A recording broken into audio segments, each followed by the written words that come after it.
फिर अगले भगवान में और क्लियर करते हैं, अगले श्लोक में भगवान क्या क्लियर करते हैं कि धूमने व्रियते बहिर्ना यथा दर्शो मलेन चा यथो बलेन वृतौ गर्भस्तथा तेनेन दमावृतम।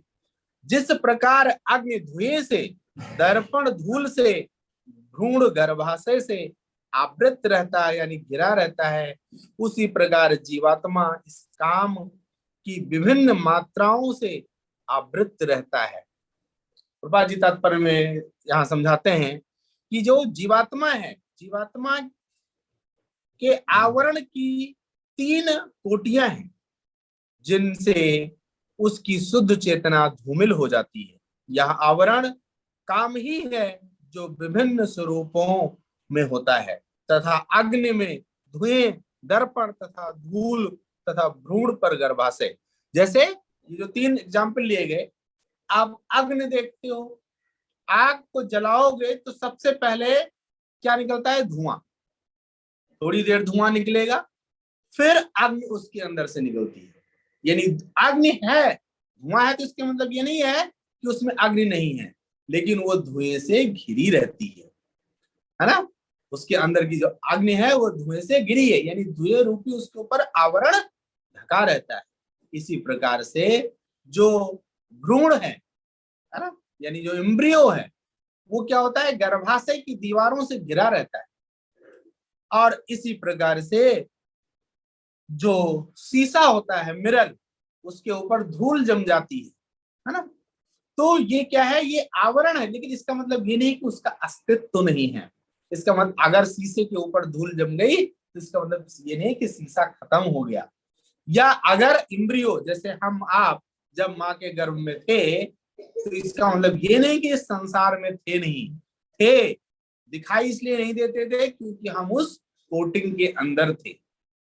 इसी प्रकार से जो अग्नि का उदाहरण देखा, तो ये तीनों उदाहरण से क्या पता, हम प्रभुपाद जी क्या समझाने का प्रयास करते हैं कि जो जीवात्मा है उसके ऊपर भी ये माया रूपी एक कवरिंग है ना। जैसे एक सामान्य सा कोट बोला जाता है, किसी व्यक्ति में कोई बुराई नहीं होती, कोई व्यक्ति बुरा नहीं होता है, उसमें बुरे लक्षण आ जाते हैं। तो क्या करना है? उन लक्षणों को ठीक करना है, अपने अंदर अच्छे लक्षणों को उत्पन्न करना है। आप बुरे नहीं है, कोई जीवात्मा है, वो भगवान का अंश है, उसमें कैसे प्रॉब्लम हो सकती है? लेकिन हम लोग यहाँ आ करके ये बाहर जो माया रूपी जो माहौल है उससे जो दूषित हो गए हैं, तो चैतन्य महाप्रभु ने क्या बोला?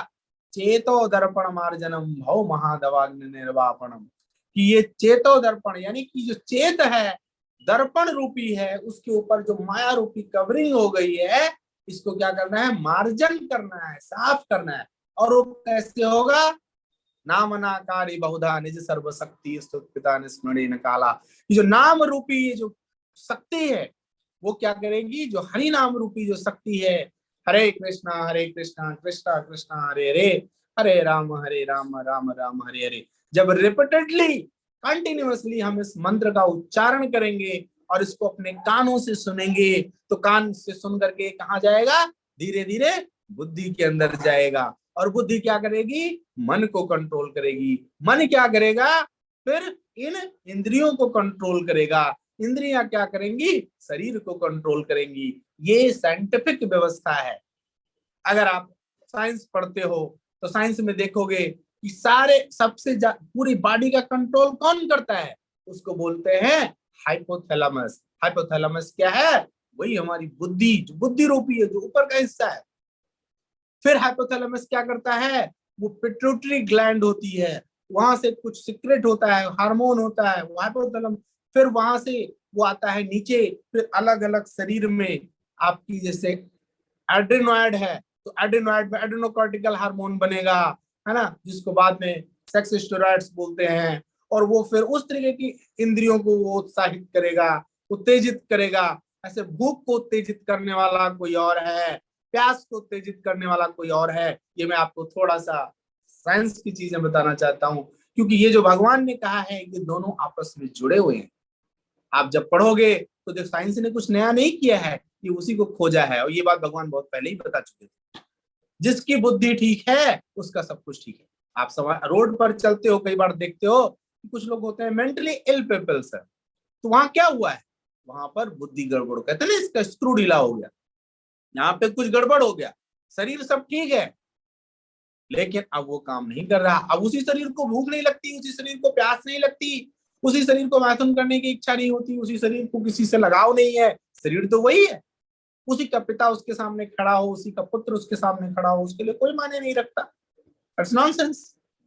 क्यों? क्योंकि यहाँ से बुद्धि भ्रष्ट हो गई। तो प्रभुपाद जी ने क्या कहा, जो ब्राह्मण है वो समाज का क्या है, बुद्धि है, सिर है, और यदि वो ठीक होगा तो इसीलिए प्रभुपाद जी ने कहा कि हम समाज की सबसे कीमती चीज बना रहे हैं, वो है ब्राह्मण। क्योंकि अगर ये समाज में ठीक होंगे तो फिर ये सब कुछ ठीक हो जाएगा।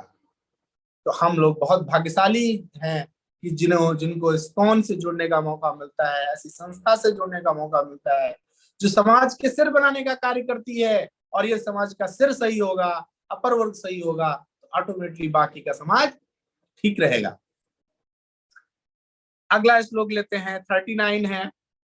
आवृत्तम ज्ञान में तेन ज्ञानी नो नित्य वैरिणा काम रूपेण कौन्तेया तुस्य पूर्णेन लीन चा। बहुत महत्वपूर्ण श्लोक है, इसको याद कर लीजिए।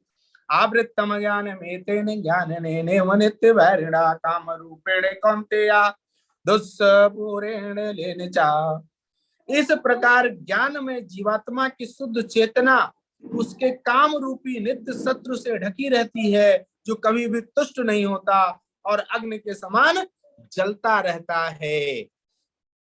अब देखो इसमें भगवान क्या बता रहे हैं कि इस प्रकार से ये जो इसके ऊपर आवरण है वो क्या करते हैं, ढक देते हैं, और जिससे क्या होता है, इस जीवात्मा की जो शुद्ध चेतना है वो पूरी तरीके से काम रूपी शत्रु से ढक गई है ना। जो काम है उतना लस्ट इतना ज्यादा बढ़ गया है कि वो कभी इच्छा पूरी नहीं हो रही है, और इसकी वजह से क्या होता है कि अग्नि तुष्ट नहीं होता और अग्नि के समान जलता रहता है ना। अंदर चूंकि कभी तुष्टि नहीं है।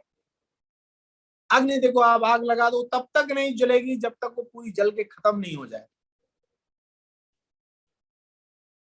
तो जब हमारी चाहत कभी खत्म ही नहीं होगी, हमारी जो काम के प्रति जो हमारी लस्ट है, जो चाहत है, जो इंद्रियों को सुख पहुंचाने की जो इच्छा है, ये जब पूर्ण ही नहीं होगी तो हम सब क्या होगा, हमेशा जलते रहते। ना हम कभी नौकरी से सेटिस्फाई होंगे, ना हम कभी घर वालों से सेटिस्फाई होंगे, ना हम अपने से कभी सेटिस्फाई होंगे। और ऐसा नहीं है कि इससे इतना आसान है कि आज कोई हो जाएगा, नहीं, वी हैव टू ट्राई। ये हमारे आचार्य बोलते हैं ये प्रोसेस है, ये प्रोसेस है, और इस प्रोसेस को लगातार चलते रहना होगा, तब जाकर के धीरे धीरे हम इससे निकल पाएंगे। ये एक दिन में कुछ नहीं होगा। ये नहीं है कि मतलब ये एक दिन आज सोच लेंगे, आज मैं आपसे कह रहा हूं तो कल ये मेरे अंदर नहीं आएगा। ये सबके अंदर आएगा, ये हमारे अंदर आएगा, आपके अंदर आएगा, सबके अंदर आएगा। लेकिन we have to work on it regularly. जब हम इसके ऊपर काम करेंगे, चेतो दर्पण मार, तभी चेत का मार्जन होगा जब रेगुलर हरि नाम का जप किया जाएगा ध्यान पूर्वक। अन्य कोई विधि कलयुग में नहीं है। हरिर नाम हरिर नाम हरिर नाम चा केवलम कलव नास्ते व नास्ते व नास्ते व नगतज्ञता। कलयुग में सिर्फ और सिर्फ हरि नाम का जाप ही एकमात्र ऐसा साधन है कि जो हमें इससे बचा सकता है। इसके अलावा कोई और गति नहीं है, नहीं है, नहीं है। इस प्रकार से अगला 40 एंड लास्ट श्लोक है। इंद्रियाणि मनोबुद्धिर्यस्ताधिष्ठानो मुच्यते इत्यविर्मोहम् हत्ते से ज्ञान वृत्तम देहिनम्। इंद्रियां, मन तथा बुद्धि इस काम के निवास स्थल हैं। इनके द्वारा यह काम जीवात्मा के वास्तविक ज्ञान को ढककर उसे मोहित कर लेता है। तो इंद्रियां, मन तथा बुद्धि, ये तीनों क्या है, काम के निवास स्थान है। जैसे आंखों को क्या देखना है, बढ़िया मूवी देखना है, अच्छी अच्छी चीजें देखना है, अच्छे कपड़े देखना है, अच्छा घर देखना, आदत पड़ गई है, वही देखना है उसको। यहाँ पे काम विराजमान है। इंद्रियों, उनको सुख चाहिए। मन कहता है चलो आज ये खाते हैं, पकौड़े खाते हैं। मन कहता है चलो आज चिली पोटैटो खाते हैं। मन कहता है कि चलो आज चिकन खाते हैं। मन कहता है, लोग कहते हैं ना मन कहता है। तो मन का क्या है, मन पर भी जाकर के काम ने कब्जा कर लिया है। फिर बुद्धि, फिर जैसे अब इंद्रिया हो गई, मन हो गया, बुद्धि, बुद्धि पर वही, तो उस व्यक्ति की फिर बुद्धि भी भ्रष्ट, कहते नहीं कहावत है कि जैसा खाओगे अन्न वैसा होगा मन। तो जो हम फिर धीरे धीरे वो मन खराब होगा, बुद्धि खराब होगी, इस प्रकार से ये तीनों काम के निवास स्थान बन जाते हैं।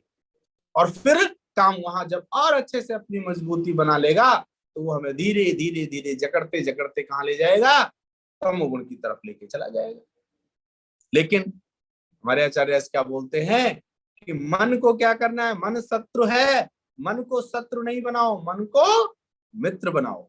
और उसकी क्या विधि है, उसकी विधि है कि इंद्रियों को कृष्णा कॉन्शियसनेस कर दो।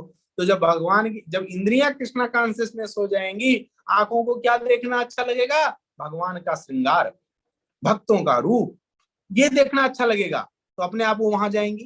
फिर जब वो देखेंगी तो वो कहाँ जाएगा, धीरे धीरे मन पर प्रभाव पड़ेगा। फिर मन भी कहेगा कि मन चलो मंदिर चलते हैं, भक्तों का संग करते हैं, शास्त्र पढ़ते हैं, हरि नाम लेते हैं, जीवा से हरि नाम लेंगे, कानों को सुनाएंगे रोज, तो कान उसके लिए तड़पने लगेंगे। जिस दिन नहीं सुनेंगे कान हरि नाम, उस दिन परेशान करने लगेंगे।